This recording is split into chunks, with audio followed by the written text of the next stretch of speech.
Well, good evening, everyone, and thank you for being here. It stands here because Cochrane was a home to Alberta's very first working ranch. It was bold and it was uncertain, but it laid the foundation for an industry that helped shape Alberta's identity. Mac didn't just sculpt this sculpture, he lived the life that it represents. It was painful to see, because it wasn't just bronze that was harmed, it was a symbol of our story as Albertans. And because of that support and the skilled work of bronze art casting, the Manavision once again stands tall, restored to its original glory.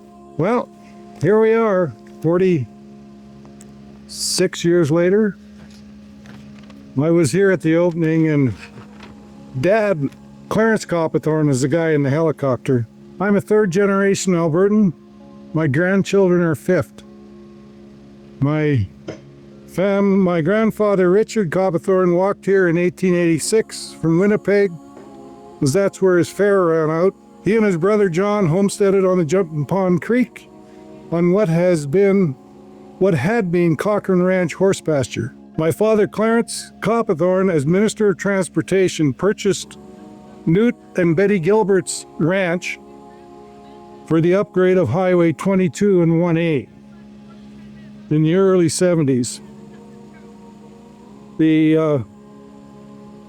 As this was the site of the Cochrane Ranch, Dad went to caucus and told the province that they needed a historic site, and they needed this historic site, and it was the first historic site in the province.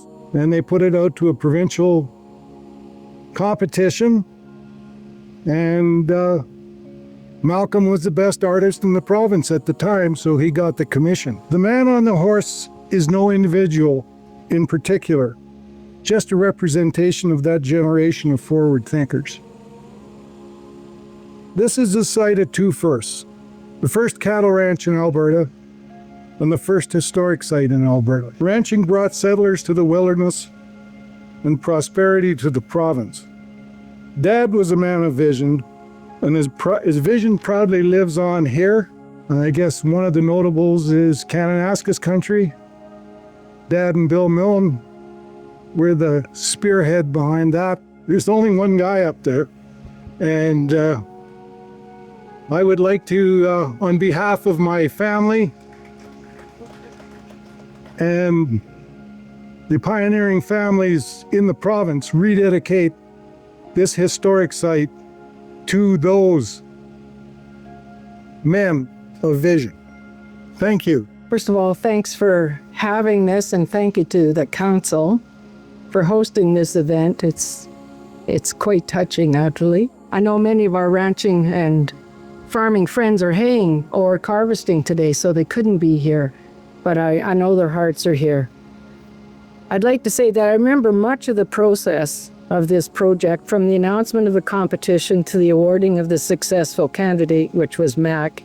Mac and I have been asked many times who the rider is. Clarence Coppathorne, who spearheaded the whole project, made it very clear that this statue was to be a tribute to all Albertans, ranchers and pioneers who settled here. But Mac did love it when somebody'd come up and say, he looks just like my grandfather. And he'd just smile and nod. Yeah, it's nobody in particular, it's a representation. The Manavision statue was cast in England at the Morris Singer Foundry. The original 3-foot model, which Mac did on our kitchen table, was sent ahead to England and scaled up to 12 feet in a plaster model in Knight Berry. The installation was a big deal.